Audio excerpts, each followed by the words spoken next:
Hey, I'm here with Christopher Lafayette, the founder of Gatherverse. Talk about what is Gatherverse, first of all. Gatherverse is a community. Well, first off, I'm so happy to be here with you, Bob, always, to be in your presence. It's very monumentous on this particular occasion, on this day. Gatherverse is a platform that meets at the intersection of humanity and emerging technologies, where we amplify the voices of others, and we hear almost judiciously from technologists and those that are humanitarians alike that really has such a corner focus on accessibility and education and community development and safety and privacy, wellness, and ethics. And we look at the humanity first approach towards technology and how it ultimately can lead towards human sustainability. Wow. So let's talk about the paradox. I love paradox.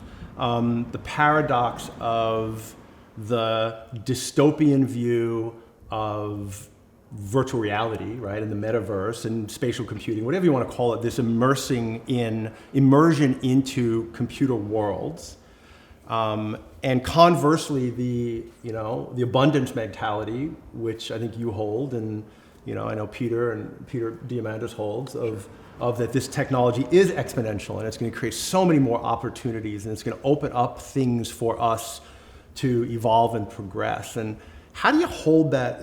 So how do you feel about the dystopian part of it, where media is dominating our lives so much and manipulating us and controlling us? And how do you feel about that? And then we'll talk about the positive side. I feel good actually about it because we know how persistent media psychology has been over the decades, if you will.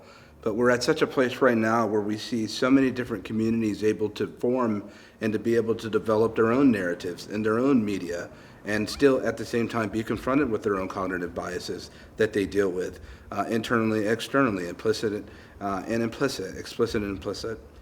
What I like most about where we're at today, especially with the dichotomy side of looking at it from the media lens, is that we've never have had this much democratized access to build our own platforms, to be able to migrate and ingress communities as a whole. We've become more virtual in the past 34 months than we had the past 34 years. Yeah. And so we're not going back.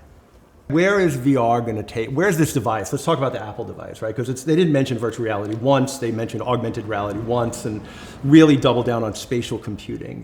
Where do you think this is going to take us? A lot of people said this is the first step.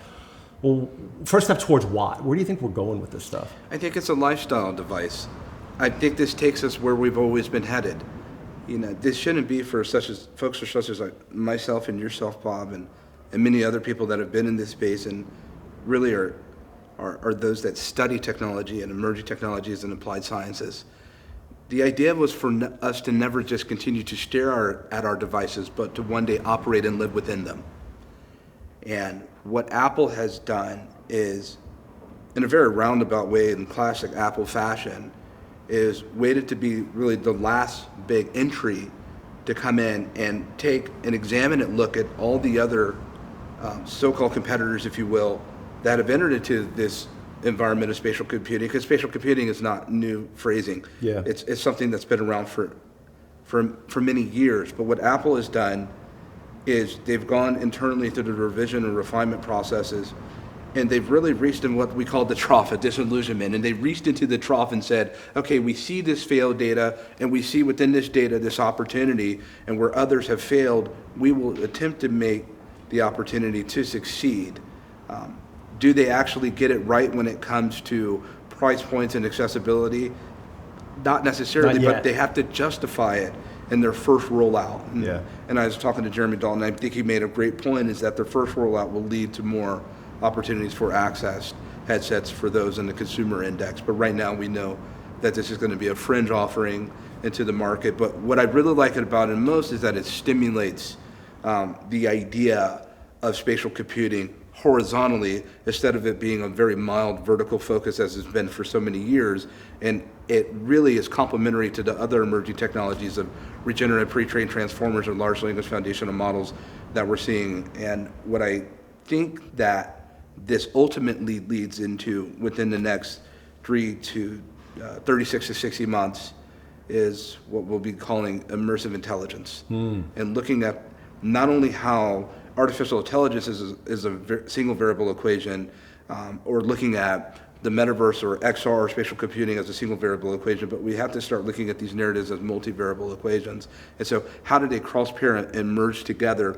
And on a amorphous scale, none of us can really predict what that will be and what that will translate into, even the best of us that understand technology, and even those that work on it and build it.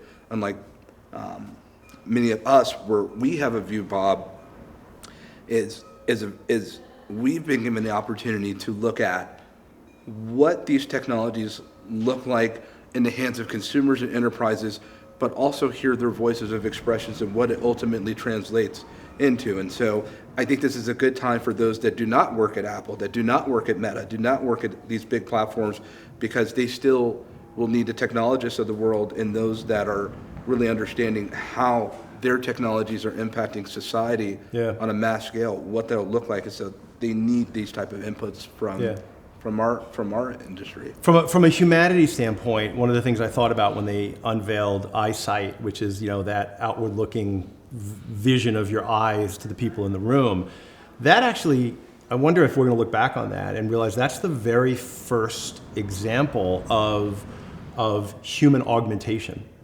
right? I mean, we're taking and projecting a camera view of people's eyes in real time out through a computer screen out into the world, and in some ways it's really science fiction come true, and I wonder how we'll view that in the future. I think it's a great point. To the essence of what you're expressing, I'm also very curious to see how that will translate into. It's something that you typically don't hear within what we call the XR space. For our folks at home, XR meaning extended reality. We typically don't hear and see these type of technologies on an HMD, on a headset, if you will. I think that's one of the two prevailing technologies that I think really have some very interesting impact. I would say secondarily, under the banner of perceptual sciences, is the idea that I have this camera in my headset that I can capture in 3D environments, and almost as if they want to translate whole staging operations of capture within a singular moment that I can be able to rehearse over and over again, but capture and live within my headset in a very spatialized type of way. I mean, that to me is part of the very essence of perceptual science that's really tapping into my cognitive filter to evoke emotional response. Yeah, fascinating stuff. Chris Lafayette, thanks for joining me, man. Always a pleasure.